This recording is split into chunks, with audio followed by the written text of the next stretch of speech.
Cláudio Veiga, saudação a Jorge Amado, por ocasião da outorga do título de doutor honoris causa pela Universidade Federal da Bahia, em 31 de 7 de 88. O outro item é o amor. Vai, todavia, em quatro livros, abundante e variada poder do amor, destacando, talvez, entre outros, dois casais cuja afeição é mais forte que a morte. Uma e Lília, Antônio Vitor e Raimundo. Os dois primeiros têm seu amor embalado nas ondas do mar. Na terra do cacau e rainha do amor, os dois últimos. Em São Jorge dos Ilhéus, o casal tomba, defendendo a terra que lhe pertencia e lhe foi roubada.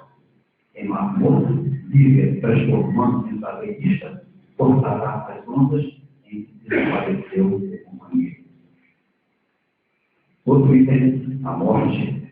Para alguns, o posto da redenção aprecia com a morte, seja por atacado ou iminente fim do mundo, previsto nos sertões pelos teatros, ou desejado pelo pequeno capitão de areia, aprendiz de anarquista, seja a morte a varejo.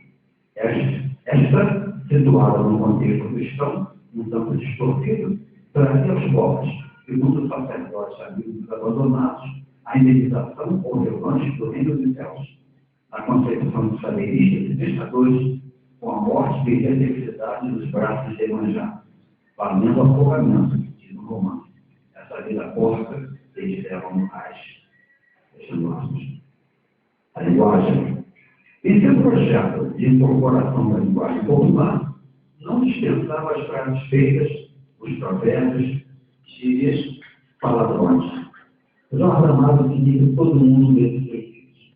Segundo o professor Eduardo de Assis Duarte, da Universidade Federal de Minas Gerais, Amado incorporou a postura modernista e celebrava a língua errada, entre aspas, do povo. A propósito, a expressão língua errada do povo é uma reminiscência do famoso poema de Mata Monteiro, intitulado Evocação do Recife, que diz: a vida não me chegava pelos jornais nem pelos livros. Vinha da boca do povo, na língua errada do povo, língua certa do povo, porque ele é que fala gostoso o português do Brasil. Vamos exemplificar, citando algumas frases feitas e provérbios extraídos de Dona Flor, do Lobo, né? O site da igreja deu o que falar. Uma das pedras pronunciadas em São Benedito era atribuída à Freia Agostinho da Piedade, e os caras botaram a boca do mundo. Mas ela estava com o bicho carpinteiro, e estava de piso a cima. Se seu Sampaio não tomar cuidado, um dia deles bate a porta. Citado. Raimundo Reis, quem diria, desenhando certamente. Doutor Cris e Dona Êmina fizeram sonhados. Pega sonhava apenas, todo mundo tem, só que existir. Teodoro, todo para mudar de casa, e ela, Dona Flor, a Leona, obstinada ali naquele buraco. Dona Loduda sacudiu a cabeça. Quem nasce para 10 réis, não chega a ninguém. Tenho 112 três esposas, alguns amigos e outros tantos admiradores, pois, há gosto para tudo. Minha comadre sabe, entre marido e mulher, ninguém deve se meter. A liberdade. Além da libertação procurada, existe uma liberdade que alguns procuram não convivem as escândalos. Tal forma de dependência, experimentada por aqueles que Rogério Martins, no preparo que 5 esferas d'água denomina vagabundo da liberdade, já se manifesta em vossos primeiros textos e em pequenos marginais. Em suor, os modestos 15 mistérios jogam livres, sem escola e sem primeira comunhão, sem sapatos rangedores e sem banho diário, de vida nem sem parto, a de compensação alegre e divertida. E os capitães de areia preferiam, acima de tudo, a aventura da liberdade às ruas da mais bela da cidade do mundo, às ruas da Bahia de Todos os Santos.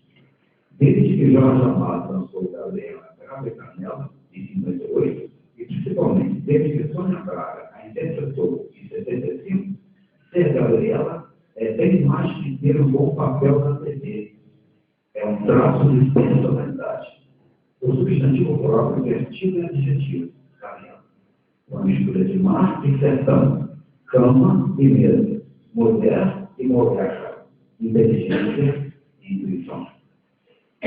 Nossa Senhora e maçã, branco e preto, o carro e a camela, o amor e o sexo, a Elizabeth e o furacão, liberdade atitude de qualquer coisa. Renato Lemos, revista O Grupo, de 20 de maio deste ano.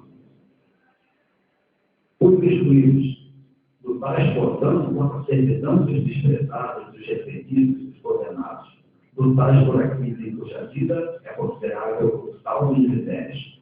Entre aqueles pouquinhos bateis que encontram, obviamente, os trabalhadores, seja na terra espoliada, seja na terra que exaure quem a conquista e conquista, seja em indústrias incipientes ou nos perigos do mar. Entre os trabalhadores estão as operários.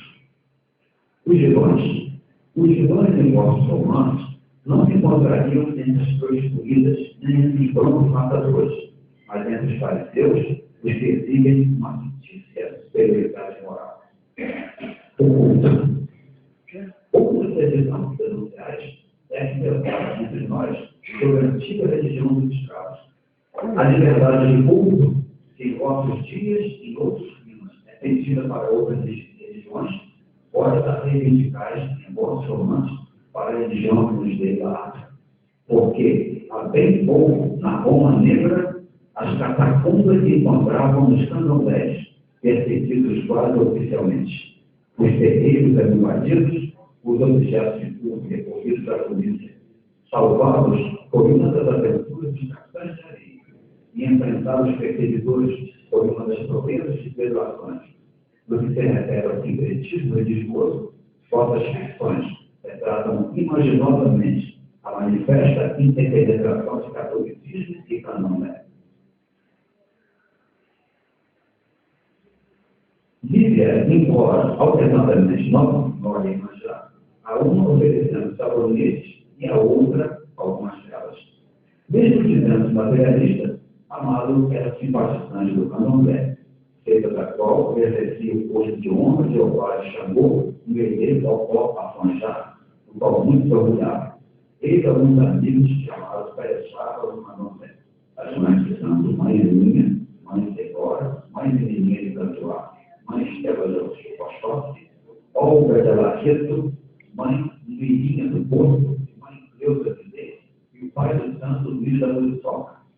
Em alguns de seus livros, Amado cita nomes comuns pronosticados ao candomblé. Em Marcos, no capítulo de Iemanjá, no segundo nome, ele diz que ela é a sereia, é a mãe d'água, a dona do mar, Iemanjá, Dona Janaína, Dona Maria e Naí, princesa de Aiocá. E Dona Flor, podemos exemplos como promessas feitas aos santos mabassas, aos idestes. A dança de Iaô em roda de orixá. Zelador da casa de Osarim, Mário de Ifá. Minha comadre, segundo da guarda, é o Xum. Eu mandei o meu humor olhar nos cursos. Nem menininha de Cantuá com sua corte no axé e amacê, nem Olga de Ançã dançando solteira e arrogante do terreiro de Alaqueto, nem Brasil de Euá, nem Luiz de Moriçoca, nenhum deles pôde controlar a situação explicada a contento. O livro. Vossa defesa do livro é explícita, sendo simbólica e frequente evocação dos zumbidos tomates, que, em Jutiapá, merecem um ABC e transformados em estrelas no céu. Em dois destacados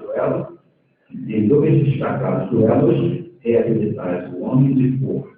O primeiro, expressão Homem de Cor, era do autor.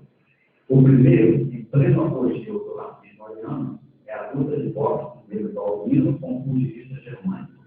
O outro é a polêmica de Pedro Arcanjo com o discípulo baiano que dominou o catedrático Nilo Arco. E o último item, Castro Alves. Como Castro Alves, vós os defrontastes com decisões e também generosamente vos levantastes contra elas.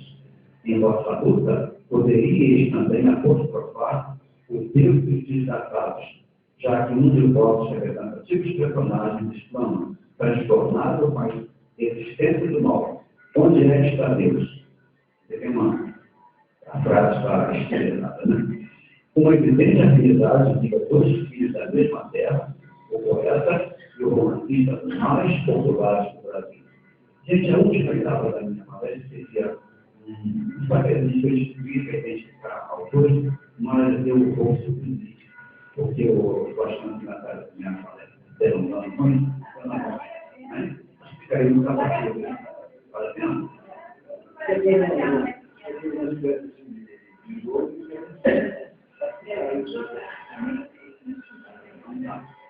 Eu distribuí, né?